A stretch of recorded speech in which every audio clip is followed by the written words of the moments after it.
Just a second. Can you please turn down the volume? I'm on my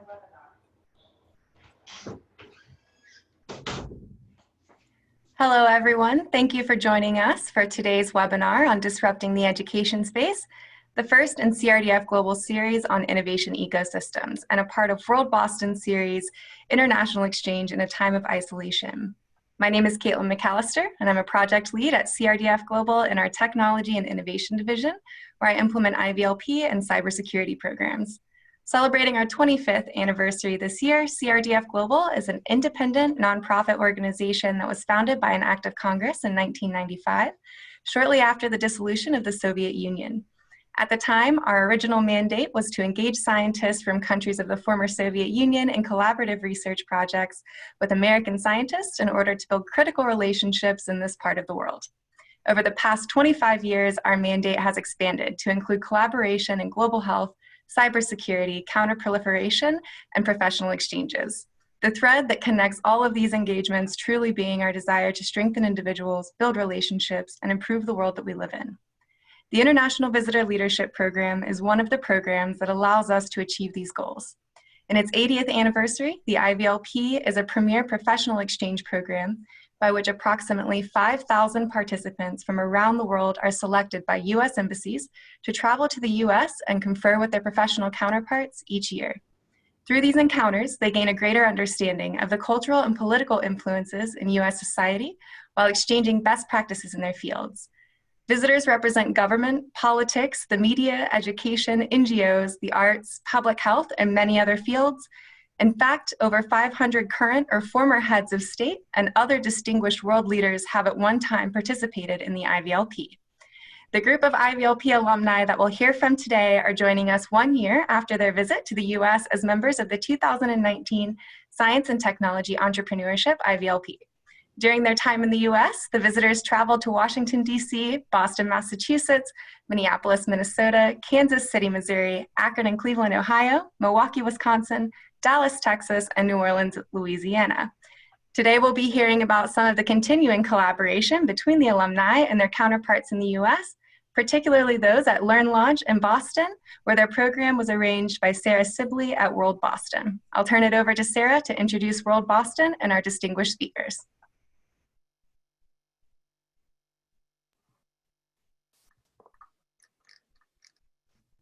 Thank you, Caitlin. Good afternoon. I'm Sarah Sibley, the Vice President for Citizen Diplomacy at WorldBoston, and we're delighted to partner with CRDF Global on this international exchange opportunity today. As you may know, WorldBoston is an independent, nonpartisan, nonprofit organization based in Boston with the mission of fostering international engagement and global cooperation. That mission is particularly important during this truly global time of a pandemic.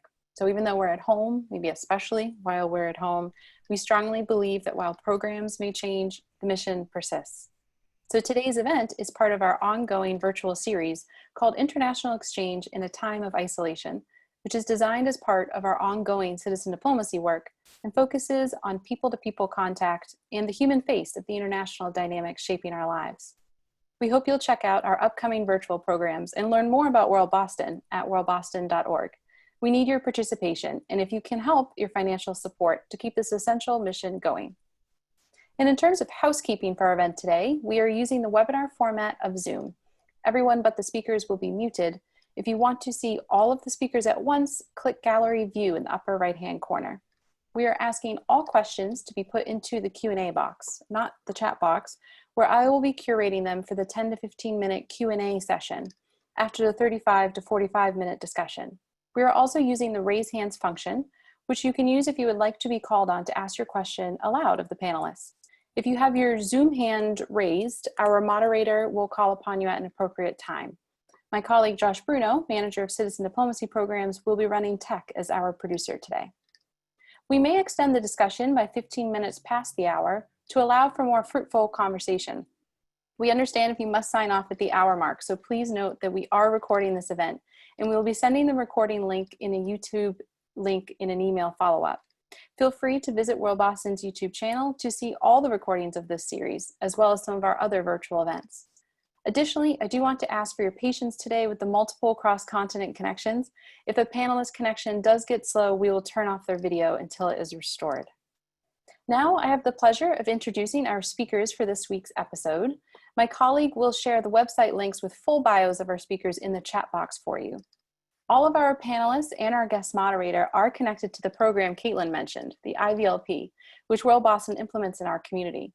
WorldBoston typically hosts about 800 international leaders each year, designing and implementing a professional exchange for them. We had the pleasure of hosting our 4 international panelists today a year ago in Boston. It's hard to imagine now, but the visitors were able to take a Boston Harbor cruise, cheer on the Red Sox at Fenway, and enjoy home hospitality in the homes of 4 local dinner diplomats. The group's professional program with us included appointments with representatives of Babson College's Arthur M. Blank Center for Entrepreneurship, Northeastern University's Center for Research and Innovation, Harvard Innovation Lab, Mass Challenge, and the Capital Network, including with the entity that houses it, LearnLaunch. Today, we get to continue that exchange of global perspectives on EdTech in the industry's current evolution. We are delighted that our local community partner, the EdTech Accelerator LearnLaunch, is participating in continued collaboration with the now alumni of the IVLP. Benjamin Bungard is joining us today as the Director of Operations at LearnLaunch Accelerator and as an advisory board member for the Capital Network. Joining us from Europe, we have alumnus Mr. Voldemars Bredikis, who is the board chair of Commercialization Reactor Fund, an international technology commercialization platform and accelerator fund based in Latvia. From Estonia, alumna Ms. Kadri Arek serves as the Marketing and Communications Manager at Tartu Science Park Foundation, which nurtures startup companies in the region. From Bosnia and Herzegovina, alumnus Mr. Vedran Cimonovic is the Executive Director of Intera Technology Park, an NGO that supports young entrepreneurs through linkages between business and academia. We also have an alumna extending our continental perspective today and joining us from Kenya, Ms. Nekesa Ware, who is the Managing Director of iHub, Nairobi's first innovation and incubation center, which now supports over 25,000 businesses and entrepreneurs across Kenya. We are delighted that Ms. Kathy Manick is joining us today as our guest moderator. She is the perfect fit as an EdTech angel investor and mentor, including at LearnLaunch, but also as a board member of CRDF Global and an active member and citizen diplomat of WorldBoston. As our moderator and panelists discuss for the next 35 to 45 minutes, I want to remind those of you who have recently joined that there will be time for Q&A after the discussion. So please do send any questions you have in the Q&A box. If you miss anything, don't worry. We will be sending a recording on YouTube after the event concludes. In particular, we also ask that everyone please be patient with the transcontinental connections here on Zoom. Over to you now, Kathy. Thank you very much, Sarah, and thank you very much, Caitlin. I'm absolutely delighted to be moderating today's program. I am a huge fan of both CRDF Global and WorldBoston, and have been interested for a number of years in the education space, in particular the ed tech space, and I've done some work with LearnLaunch. So very happy to have all of these coming together in today's program. What I'm going to do is engage in a question and answer with our panelists, and then, as Sarah said, we'll open it up for questions at the end. So with that, I'd like to get on with the discussion and my first question. So all of our panelists have participated in IVLP last year, and I'd like for you to tell us about the connections you made with each other and with people you met in the US during your IVLP year and during your IVLP visit in 2019. How have you used these connections, and what have you learned from that experience so far?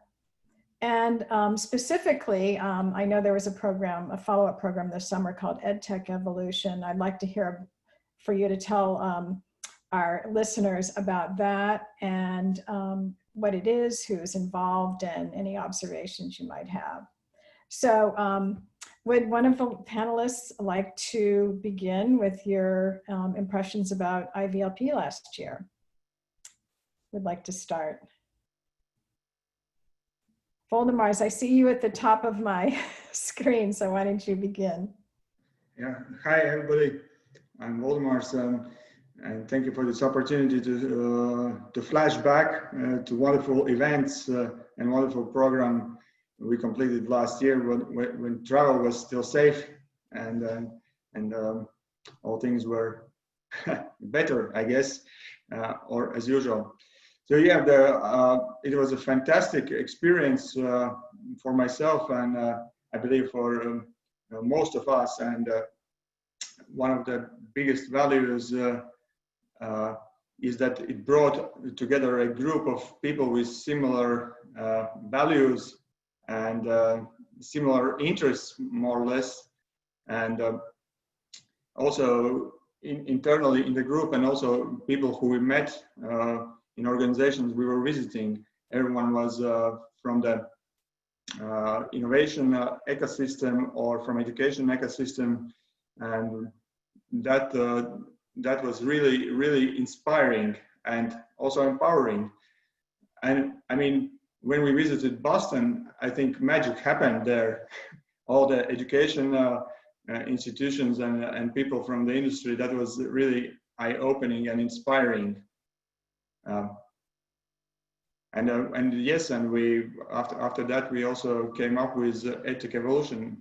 Do you want me to tell now more about EdTech Evolution? And then we'll hear from the others. But yes, just tell us briefly what EdTech Evolution is, because I think that's a very important outcome of your visit last year. Yes, that's true. That's directly the outcome of the visit, because people from the group, as well as people whom we met in Boston, were like Benjamin, were involved in this program. And the idea of the program was basically to address the questions in education industry, in the education space, because it's widely acknowledged that education system more or less haven't changed for several hundreds of years, and we all know that there are gaps, and there might be gaps, but there is just not enough reason to change substantially something. And with this COVID-19 crisis, which is basically a bad thing, but some questions and some opportunities and some reason to ask those questions appeared. So we put together a brief and efficient program, a week-long acceleration program for EdTech startups, where we combined the resources we have as an innovation ecosystem, as a startup ecosystem, investors and industry, and ask questions what we as industry have learned, what we have learned as a society, and what EdTech innovators have to offer to address those new challenges. And that wouldn't be possible without my friends from this IVLP group who committed to help to work with startup teams. Also, our friend Benjamin from LearnLaunch in Boston, who is representing EdTech Accelerator, and gave his professional input in organization of the program, as well as work with startups. So we had 11 teams from 10 countries participating in the program, and we had in total, I would say, about 50 people from about 20 countries mentoring and coaching the teams. So we evaluate that as a great success. Several teams have started pilots with universities, and we're still receiving thank you notes for raising those issues up.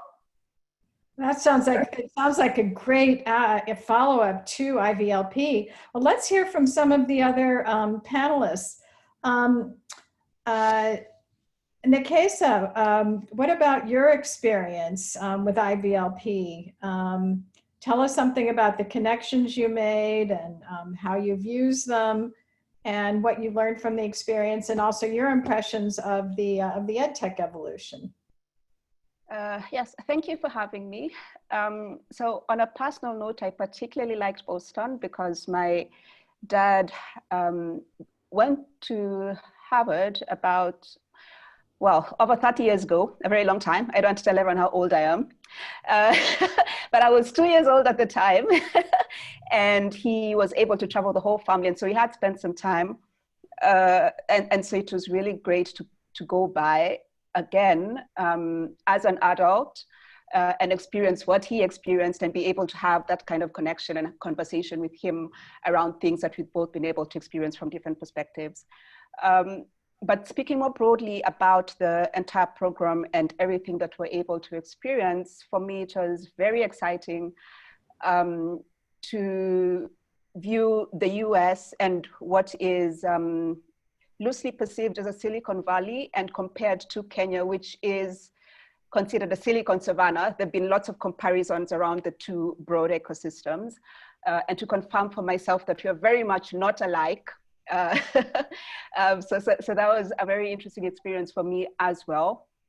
But with regard to the connections that I was able to make, while there are very many connections made with a lot of the organizations that we visited, I think the ones that I hold very dear are the connections from the other participants, the other alumni, some of them on this call, with whom we've grown to be very good friends. We share a lot of pictures of each other's families and each other's pets.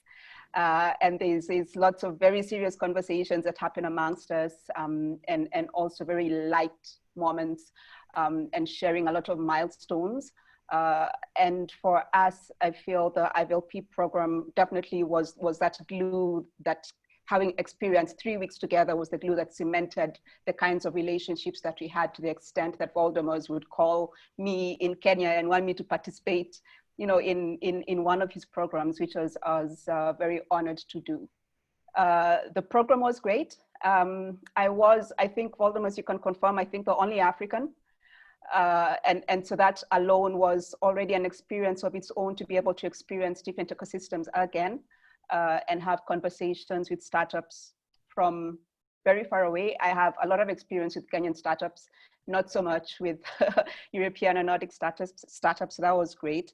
What I loved the most about it was the fact that borders didn't mean anything. One, yes, because it was virtual, but also two, the kinds of conversations, the kinds of challenges that they were experiencing, what they were building for was very similar to the kind of edtech startups that we have here and what they built for.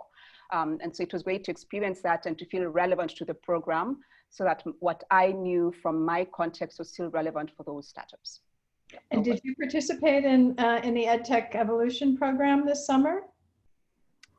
Yeah, that is a program that I'm talking about. Yeah, with Voldemars. I was one of the mentors, sorry, one of the coaches on the program. And so I had the honor to walk at least 2 of the startups through the entire program, along with the other participants on this call. Great. Thank you so much. So next, Vedran, I'd like to hear your thoughts about IVLP, the contacts you made, what you learned from it, and then about your impressions of this. It's so exciting that you came together for a follow-on program a year later, even under COVID-19 circumstances. So I'd like to hear about that as well. Thank you for inviting me. It's an honor to speak on behalf of my country and with all these friends that I met on IVLP. I had a few goals when I went to the program. The first goal is to get the network, but just network to connect with people in the United States and around, and the people from the group to help my country, my startups, and everybody around me to go and internationalize a bit. Especially now when Corona and pandemic, it's all around media and everything, and it influences all strategic decisions on all levels, and everything is changed and different.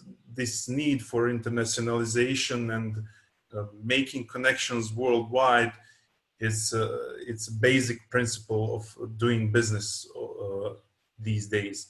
You have to go and you have to try to sell all around the world. And that was my actually goal to when I went to IVLP, and also to learn a lot about United States, about how people live there, what are the opportunities, and to learn more about my fields of interest in economy, in science, in everything. But what surprised me the most, it was the people that I met. These my new friends who I met on IVLP program that are great people, and I realized that all around the world we all think alike, and we all have similar goals, similar we take similar decisions, and our ecosystems are more or less similar. So similar that when Nekesa writes an article, and she's a really good writer, I asked her, and I took her article and rewrite it in my point of view in my country. So and I didn't have to change a lot, you know. And so we are all so similar, and I learned a lot from all these people. And that's the point of IVLP program, to connect the people and to teach them American culture. If you want to know something about EdTech evolution, EdTech evolution as it's something I think that was created in Waldemar's mind because of IVLP, because he met a lot of good friends, good people who are people who can do something in their countries, but they're also very competent to be mentors, to help others, and to help startups.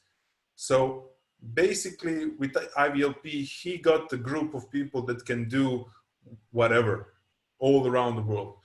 And he created, and his friends and people that he worked with, he created a global program for education technologies, development of education technologies, and I was very surprised. It was something new. It was all online program. It was trainings. It was very intense. You had a morning check-in, evening check-out. In the meantime, you had to do mentoring. You have to do talks with the teams.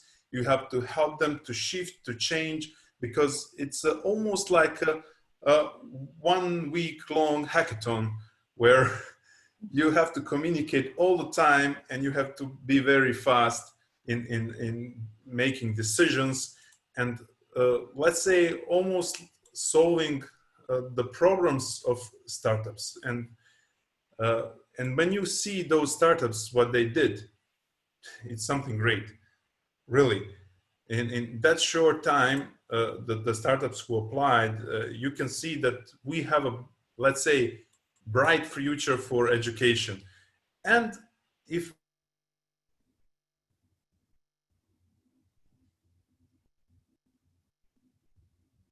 the United States needs this kind of change in education, because I think education in the United States, it's something that have to evolve. Great. Thank you so much. And Kadri. Thank you for having me. It's great to be back to Boston, looking at your picture, Catherine. I did that on purpose.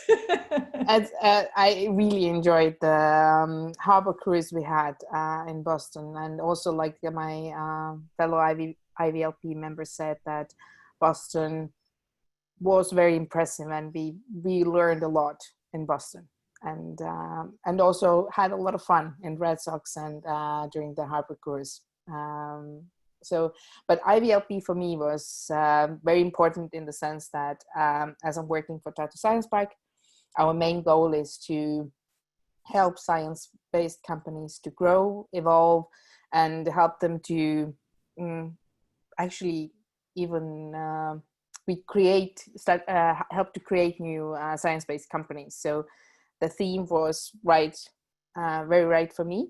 I learned a lot. I understood the system, how US works with science inventions, how they help to commercialize them.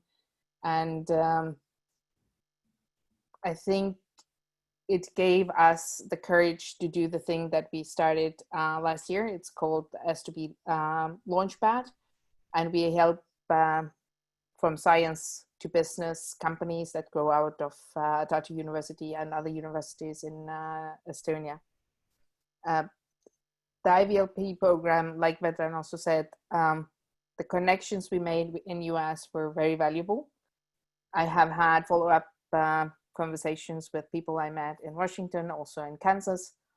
And I think also for me, having this group from more than 29 people be together for the whole 3 weeks, experience the things we are experienced, and also to find out that we are struggling with the same things. We are looking for similar answers, and to understand that there are some that have more evolved and we can very much learn from each other. And this has been an experience that I will never forget. And I think these kind of programs that we had in EdTech Evolution will involve also in the future. And EdTech Evolution for me was also a great experience to work as a coach for more than an hour or 2 hours, to work for a whole week with 2 startups. And this was something that I had never done before. And it was a great experience to see the group and the startups involved. For me, having the people there, like the amazing lineup of mentors and coaches and industry experts that Waldemars and his colleagues had gathered was something that both me and also my startups really cherished. And this helped the borders kind of disappear. We felt like we are in the same room, we are in the same zone, we need to do the same things, we had the same goals, and it was a really accelerating experience. So great. Well, Ben, would you like to add a few words? I mean, you were on the US side of this program, but I know you were actively involved, including in the program in June. So love to hear your thoughts.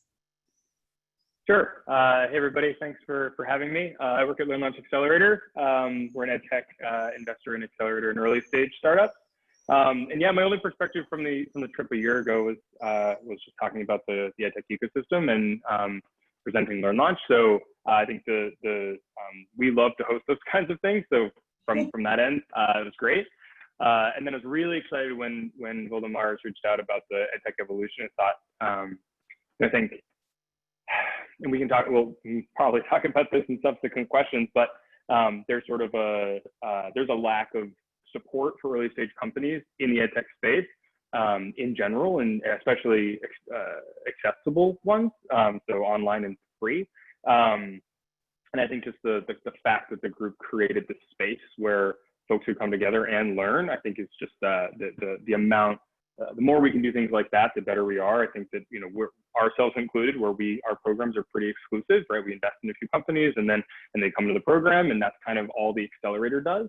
We have a partner nonprofit, the LearnLaunch Institute, that does things that are a little bit more accessible to folks all around. But it was awesome just to see a program that anyone could join. Obviously, there were people selected, but there wasn't a fee. There wasn't a sort of high barrier for entry.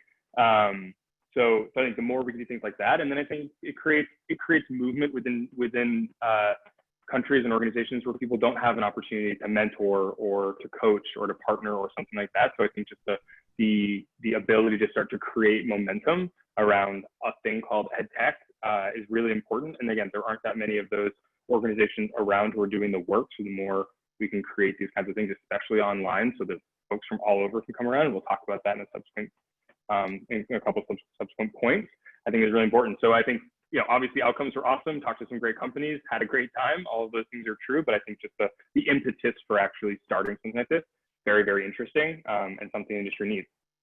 Great, thank you. Well, I have a few more questions, and again, we'll go around the panelists and maybe take just a couple of minutes per person to answer the questions. The next one has to do with how your innovation ecosystems are adapting to the new virtual environment. What impact has, COVID and the requirement to work virtually had on places like co-working spaces, incubators? How do you deal with mental health issues? People are feeling isolated. And we've discussed there's challenges, but what are some of the benefits that you're seeing coming out of this move to virtual? So why don't we start with Cardi, in just a couple of minutes, your thoughts on that. Thank you. I think Estonia has been very lucky in the sense of how COVID has affected our overall systems at this stage. But at the beginning, we had to really rethink our programs. We moved a lot of them online. We closed our, just like 1 week earlier, opened co-working space, in the sense that we went to home office mode with our colleagues, but our startups had all the conditions and health measures to continue on working if they decided so. So some of our startups still went to work at our co-working space. They had the disinfection things there ready, and also the cleaning was upped. But our main premises, where we have also medical companies, where we have 12,000 square meters of room, where we have to help the companies to produce still the necessary things they need to make medication and also medical equipment, which was relevant in the COVID-19 fight against COVID-19. So there we had to do a lot of rethinking how we can help them still work. So again, with the measures of cleaning their hands, more cleaning personnel at the premises, and so on. So it demanded a lot, but I think we managed in less than 1 week to have it all up and running. But we have learned that these online versions actually work more when we're speaking about workshops and seminars. People like it. They can rewatch it if they don't have time. They spend less time on travel. So we will definitely continue them in the future. And overall, I think the situation was rather beneficial, that we moved even more things online, and we are more agile to do that. Estonia, in the sense, has it good. We are very used to doing things online, so this is nothing new for us. Great, thanks. And Vedran, what about your experience in Bosnia and Herzegovina with going virtual, and pluses and minuses? Yeah, everything started funny here. First, everybody was thinking nothing is going to happen, that Corona will not reach our Mediterranean climate in Herzegovina. Everybody's saying summer is coming and nothing's going to happen there. And after it reached, it was total lockdown for 1 month. So we have a co-working space in the middle of the city, and also we are a startup incubator hub with more than 50 companies inside of our building. So basically everything stopped and everybody moved at home. Since more or less majority of companies are IT related, they were not influenced directly by this situation, because they were started working from home very fast. It was very fast transition. also to us, and we were trying to provide them with the tools, the best tools to survive in this new online virtual environment.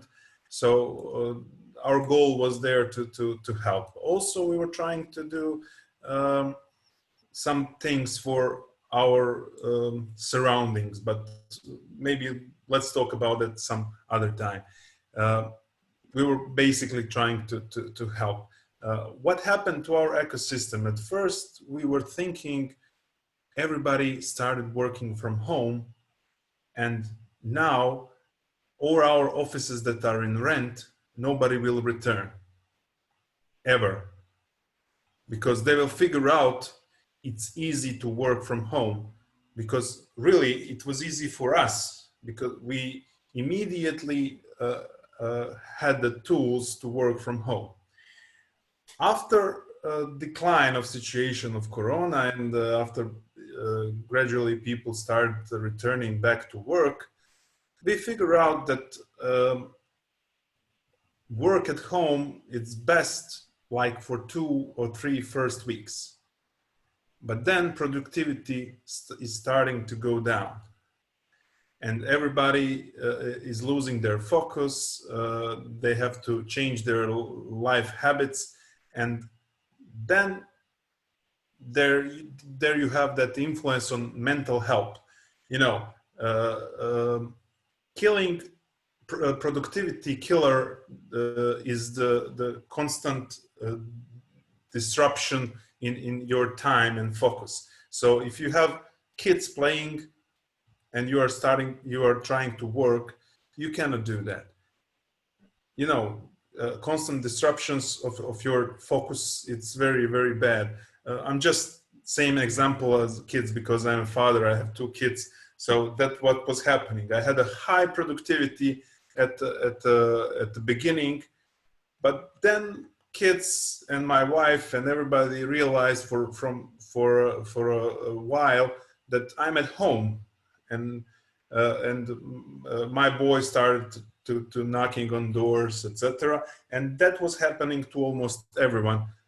And then productivity started to fall, and people were thinking, I cannot stand it at home anymore. I have to go, I have to work, I have to go outside, and that was the same thing that was happening to all 50 companies. Everybody, when they returned on the offices, everybody, I talked with almost everybody, and when they returned, they said we were just waiting to come back.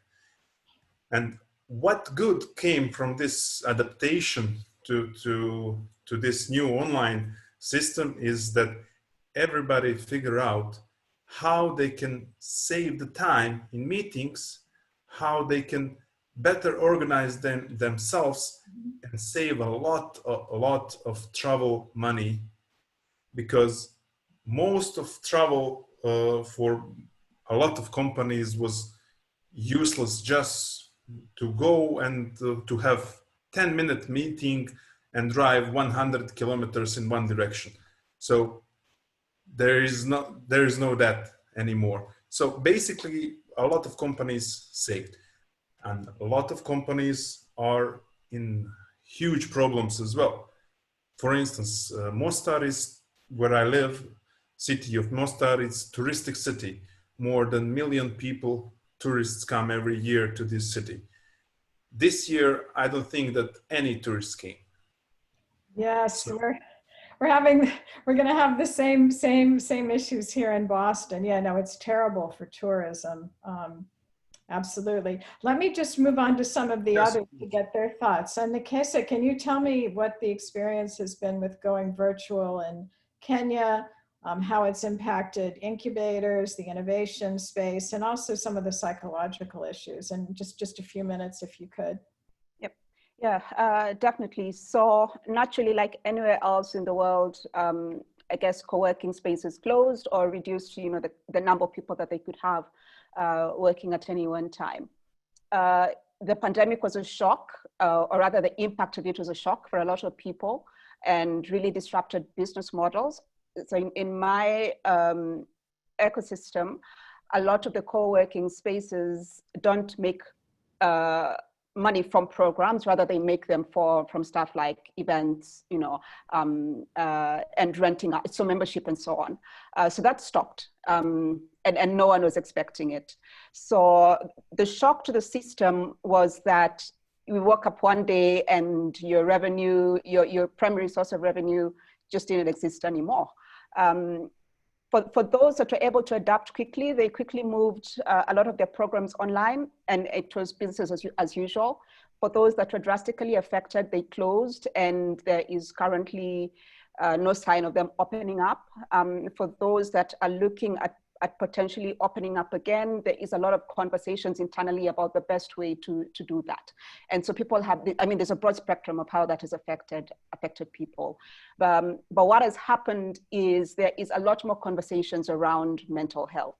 And so for a lot of people, it's presented an opportunity, or it has presented a need to talk about what's the current problem is, which is that there is no money, people have lost jobs, have managers are dealing with personal effects, and now also have to deal with, but how do I continue to take care of my community? And so we're having a lot more conversations around mental health than we've had in a long time. I was surprised to discover that my government actually has a task force report on mental health that they published last year. It's something that I would never have thought to look for, but now as we continue to have that conversation, I'm actually finding documentation that this is actually a conversation that we're having, and having really seriously in Kenya. So that has been good. And now as people begin to deal with the mental health issues and learning how to work on that and work through that, then we begin to see the work is now returning. So people are beginning to work, the programs are beginning to run. We're beginning to have a lot more virtual events and webinars to support our communities. So there was a bit of a dip as people dealt with the personal issues, but as they learned to cope with it, it's now almost back to work as usual. Great, thank you. And Voldemars, how about in Latvia? How is the new virtual world, what impact does it have on your ecosystem, and also addressing the things that, the positives and the negatives that have come out, including in the mental health area? Yes, I can mostly agree to what the previous speaker said, and that was sort of a shock and a panic at the beginning, maybe. Mostly because of unknown threat and uncertainty and need to change your habits. Fortunately, in Latvia, the disease didn't hit so hard, and soon we were more or less back to normal, except international travel. But otherwise, I think so far people reflect back to that time as either nightmare or adventure or extra vacation. But we'll see if that continues, and in the long term, it definitely will affect mental health. Mine, for example, because I was also working from home. I have kids and family, and that's a huge challenge, of course. And you can run in that mode for months or a few months, but not forever. Right. Speaking about innovation ecosystem and startups, well, I mostly work with early stage startups, and biggest challenge they had, of course, was because of slowing down of connections with industry and with investors, because people had the switch of priorities in that time, and still have. Otherwise, early stage startups has not much to lose. They can only gain, and gain from opportunities, from what new normal can offer. And we saw many startups using this time as an opportunity. There were a lot of pivots towards medicine towards personal care, hygiene towards different healthcare applications, digital applications, and in Latvia the ecosystem was very vibrant and very active, and not only let's say the existing startups made pivots, but also many people got involved in founding new startups, working on new applications of existing technologies. That was something crazy, and still it goes on. It's like a COVID bubble of innovations we're having. Snatching victory from the jaws of defeat. Yeah, no, that's cool. So Cardi, we'll finish with you. How has it impacted, just in a few minutes, how has it impacted your Estonian ecosystem, for better or for worse? I think we have pretty much the same as Valdemar's explained. So a lot of startups, early stage or seed stage startups, they who were not ready to go to market yet, they packed up and saw that early on that they are not suitable or not able to bring the product to market.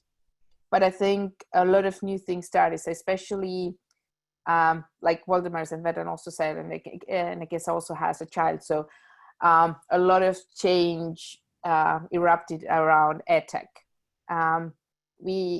As said earlier, the education system has not changed in centuries.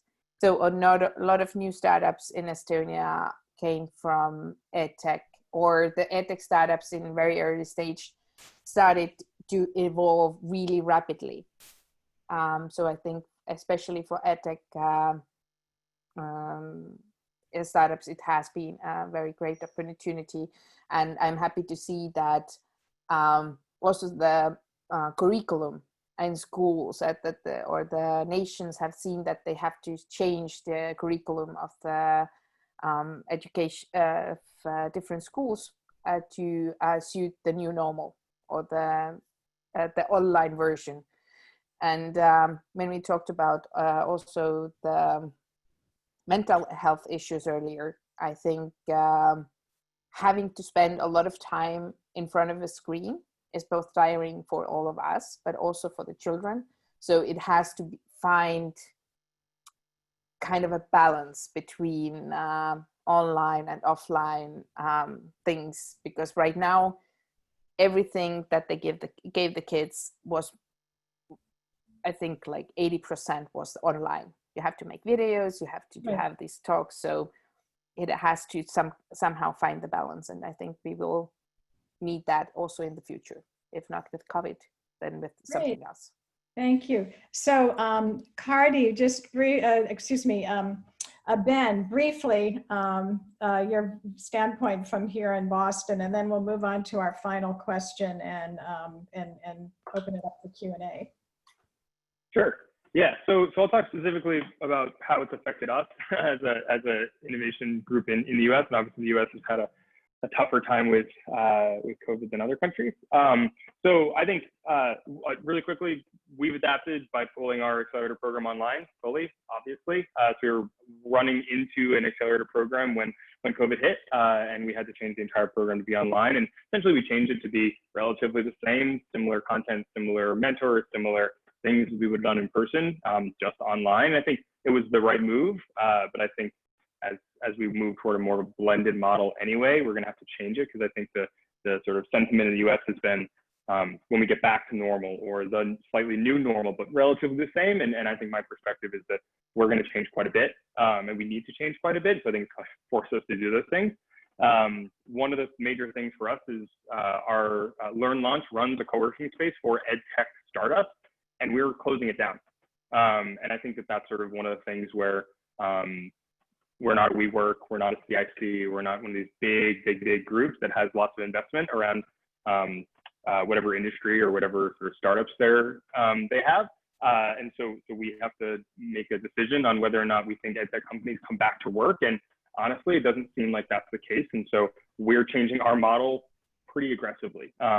And so figuring out what other business models we can spin up now to make up for the fact that we don't run a co-working space. And the co-working space came out of the fact that there was an ecosystem starting to turn 8 years ago. And we were like, we need a place to convene. And people just aren't convening anymore. And it didn't take long for us to realize, like, oof, this could be a long haul for us. So we shouldn't have this physical space that's burdening us. So we did pull that. And then I think for mental health is, you know, we were in the middle of a cohort with 5 companies. And we had one day where the companies were just like, guys, we got to slow down on the content. And I think that was sort of a moment where we realized that the hierarchy of needs has shifted a little bit away from, you know, business all the time. Let's talk about the cap table, let's talk about these things, let's talk about sales and ROI and, you know, whatever all the business stuff is. And people were like, I just need to be a person. I need you to take a second. And I need to reassess how I can manage my team, manage my people, because at the end of the day, for our founders, they're managing teams. And so, you know, they've put themselves in the back seat in a lot of ways. And so how do we as an accelerator, as an innovation group, support the founders in the way they need to be supported the most? And right now, they don't need to, seemingly, they don't need to be supported as much in the business as they do in the how to be a person. And so how do we then change our programs to know that that's kind of going to persist, we think, right? We're not going back to normal. This is going to take a lot longer than we thought, especially in the US. So we may have to change what we're accelerating and how, but that's. Got it. Thank you. Well, again, I know our audience is anxious to ask their questions. So 1 minute per person, please. The final question, it's more of a big picture question, is what is your role as innovators in this time? Where do you go from here? What does the future look like for you as innovators? And maybe if you could each just in a sentence or two tell me, and we'll begin with you, Voldemars. Thank you for the question. That's a good one, and really hard to answer. Well, if you are an innovator, and I believe you don't know what is the end result of your process, and so the same in my case. It's hard to tell what future will bring and where we will go from here, but innovation is something that you need to move forward, to be competitive, to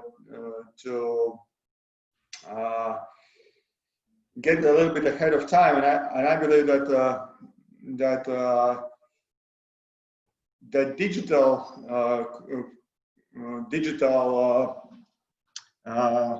experience of future will bring us more integrated internationally, and innovations will be applied more international rather than local.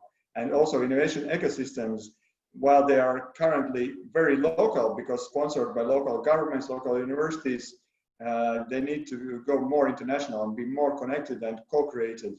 And that's the way I see. Great, thank you. So Cardi, what is your role as an innovator going forward?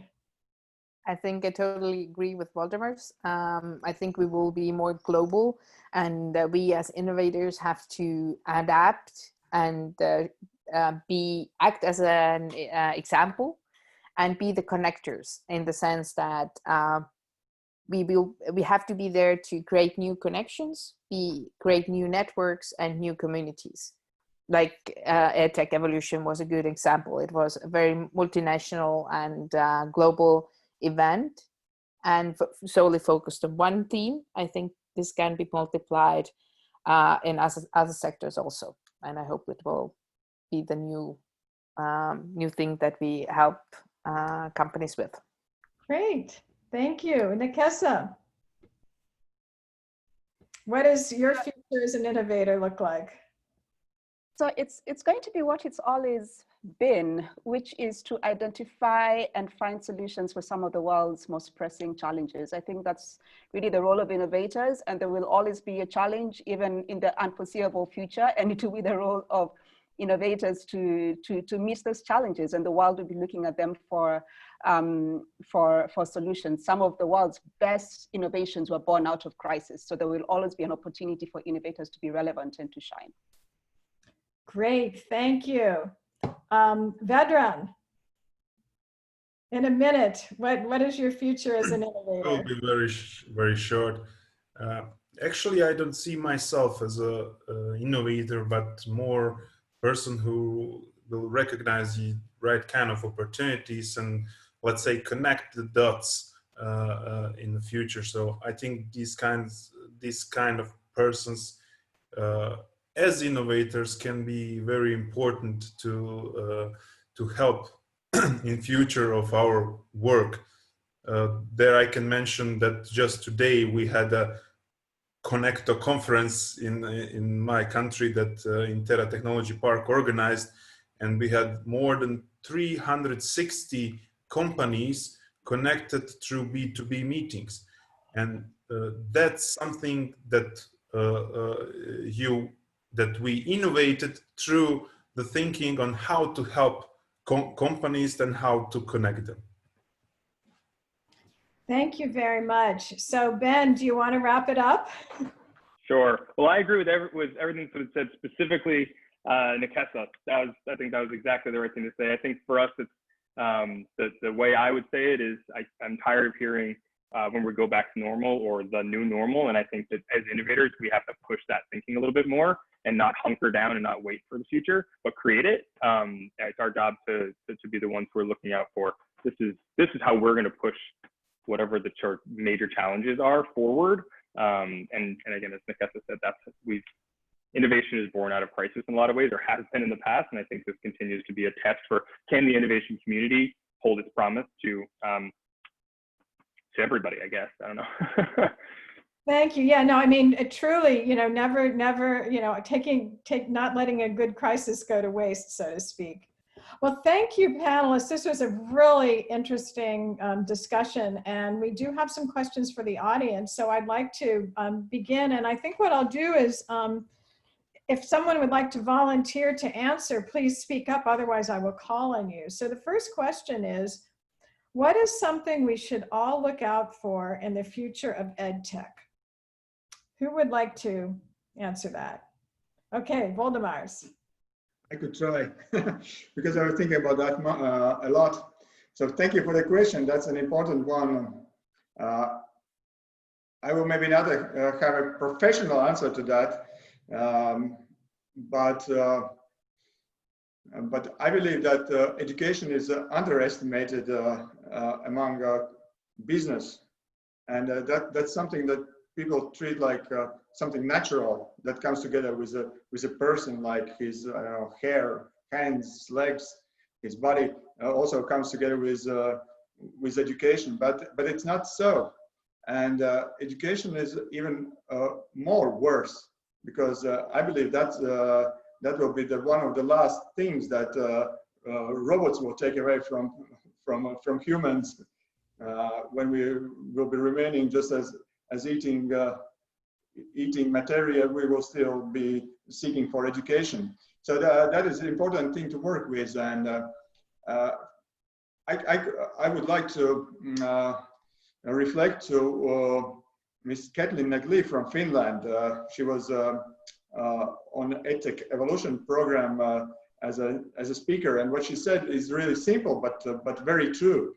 So in the future, all startups and people working with education should keep in mind that they should focus on the value that is brought to students, only to students, not to parents, not to schools, and even not to teachers, but only to students. And I think this crisis also help us to understand that. Thank you. And anybody else want to add to that? Ben? I'll pop in. So I think if you were to talk about broad ed tech across early childhood, K-12, higher and workforce, I think we're talking about right now, the emphasis is on accessibility. In every conversation we're having with every startup, with every partner, with every investor, for a long time, we sort of talked the talk about, it has to be accessible, people have to be able to use it. And now it's kind of like, we're in a world where we can now see the disparities. They're stark, and we knew it, but now we see it. And I think technology can't ignore sort of the burden it's putting on the education system, right? It has a great opportunity, but it also can create a barrier. So I think the importance of creating accessible technologies for everyone, no matter the circumstance, no matter where they're from, no matter how they're what the world they're living in. And I think specifically for funders, that becomes the most important thing. And finally, right, requiring ed tech products and technology to actually be accessible and not sort of just say that they are and, you know, happen in the background, maybe if they're lucky. So I think we're just going to need to hold people more accountable. And we're hearing that from investors too, that is becoming the most important thing in any technology they're investing in right now. Not that investors are everything, but they do sort of tend to be the eye of the storm in terms of the ecosystem. So. Great. Well, that ties into the next question that's come in, is how can EdTech innovations help advance and accelerate learning and development amongst disadvantaged communities? And Ben, you've touched on that. Does anybody else have something they'd like to add on that subject? Including Nikessa, So you're right, Ben did touch on it. It's really around accessibility. So in my context, for example, EdTech for sure, what it does is that it equalizes the playing field. If you make the assumption, which is true for a lot of EdTech products, that they are constantly refreshed with up-to-date content or information that students can learn. That means, in principle, regardless where you are, whichever small city, you're getting the exact same content as someone in one of the major cities. But the issue, again, at least in my context, is that of accessibility. So one is just, do the kids have the basic devices to access that content in the first place? And even if they did, do the areas in which they live have access to the internet, which is an issue that we still face to date. And so for us, that issue is really critical.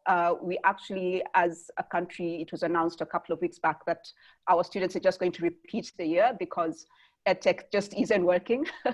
It isn't working for everyone equally. And so it's not really fair to have students go through a curriculum that they can't have access to and then have to take tests what they weren't able to study in the first place. So EdTech in principle does equalize the playing field, but then we need to talk about the accessibility. Thank you. Well, we have a live question. Mary Eitema has her hand up. So Mary, please give us your question. And Josh, can you unmute Mary, please? Hi there. Thanks, folks. I actually had two, so I'm gonna pick one of them. I guess, yeah. I mean, as you're entrepreneurs and you're innovators, those things. Those traits exist in many fields. Why are you being entrepreneurs and innovating in EdTech? Who would like to start? Okay, Vedran. I can just say that we didn't choose to work just in EdTech. Voldemars is, for instance, and Akesha and everybody else are very active in plenty of other areas. But our way of work, our position is there that you have to start your day with, I don't know, EdTech, STEM education, seminars, webinars, conference, mentoring, consulting with companies, helping them to I don't know, to register something or to connect with international companies. So internationalization, it's many different fields that we are encountering every day. There's science, academia, all kinds of fields that we are encountering every day. And EdTech is something that we gathered on because of Voldemar's initiative that help us to realize that there is a niche of EdTech that you have to improve.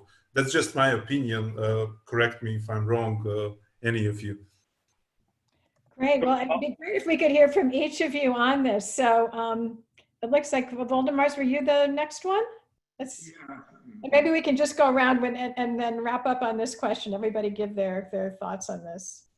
I can briefly tell my story. I'm a serial entrepreneur. I've been founder or co-founder of a number of companies now about for 17 years already, and I still have companies in 4 countries. But for a while ago, I became also a business angel. Started to work with startups and also become a co-founder and managing partner of Commercialization Reactor Fund, where we work with deep tech startups, science-based startups. The reason why I came up with the idea of EdTech evolution and work with education is simple and complicated. First, because in my experience as a business angel and co-founder, I'm already connected with the education sector, but the real reason is because education is proven to be something important, something globally important, and I personally know how to work with early stage companies. I know how to work with startups, and I know how to build and run an acceleration program. And this is my contribution to that globally important industry and topic, what I can bring to the table for education. Great, thanks. Who'd like to volunteer next? I can go. Okay. Yeah, so I work exclusively in education. LearnLaunch is all ed tech. I think for me and for LearnLaunch too, it always feels like people lead with education, right? You start in education, you go back to education, especially in times of crisis. I think for us, it's always a story of how do you reinvent yourself? How do you upskill yourself throughout your entire life? And it feels like the foundational thing that everybody at every age sort of needs to live a fulfilled and fulfilling life. And I think the more that we can support learners in every sort of range, and of course K-12 is a lot more sort of restrictive and has a lot more rules. And then I think as we get later, it's what is lifelong learning, right? And how do we support it? And I personally just find it really fascinating that you can reinvent yourself. You can go back to the sort of the drawing board as many times as you want. And how can we support that? How can I support that sort of those spaces for students and students of all ages? So I just find it fascinating, the lifespan of education. Great, thank you. Okay, next, Kadri. Thank you. I think, like Ben said, education is something that is basis of everything that we do in the future. And for me, being involved in science-based companies, helping science-based companies grow, I see the importance of very good education. And during this time of crisis, we have seen also that the things that we have done before are not working as well as we thought. Estonia is #1 in PISA test, which is for K-12, the measuring board. We are #1 in Europe. We are very proud of that, but still, I feel that we have a long way to go in the sense that to provide to every kid the same level of education. And also that a new kind of curriculum needs to be introduced through this new learning methods for the future. And I think for me, why I wanted to be involved in this EdTech evolution, for example, was that I see that a lot of our startups, which are in the field of gamification or gaming also, are focusing on EdTech in the sense that the new kids, the young people that are growing right now are very used to doing things in a fun way, and you can gamify a lot of things. For example, use VR to learn science, do science experiences, or teach the kids how to write, or teach the kids how to what are the letters or whatever. You can actually gamify it, and it goes easier doing through a computer than just writing in Word or doing an Excel, for example. Great. And finally, Nikesa. Yep. Just like several of the other people on this call, I am sector agnostic in the work that I do. And so I will support innovators regardless what it is that they are solving for. But again, because of this ecosystem and what the pressing issues are, there will be a lot of innovators in the agriculture space and in the edtech space. And so for me, that's why the interest. A lot of the innovators are basically solving for the challenges that our mainstream education system has failed or is still working to meet. And so the infrastructure challenges, a lot of our startups are trying to solve for one, the educational content and also the accessibility. And so there are interesting innovations around solar enabled devices. And so if you don't have electricity, you can still charge them using the energy of the sun. There are innovations around how do you easily translate that content so that regardless whether you can speak English, you can still, have access to that, to that content. So that's why the interest in EdTech. Great. So I think I've got everybody. I heard from everyone. And so with that, I would like to thank all of the panelists again. This was a fantastic discussion, and I certainly learned a lot, and I'm so impressed with what you're doing and the fact that you all came together to do this across boundaries. So with that, I will turn it over to WorldBoston, and Sarah will wrap up the program. Thank you all again, and thanks to our audience. Thank you, Kathy. And thank you to all of our panelists. We have run out of time, as Kathy said, as we want to respect everyone's time, even the additional time for questions. So thank you. We appreciate your own call to citizen diplomacy during this challenging time, and I hope you will continue to tune into our virtual webinar series. WorldBoston has been running our virtual series, International Exchange in a Time of Isolation, since mid-April.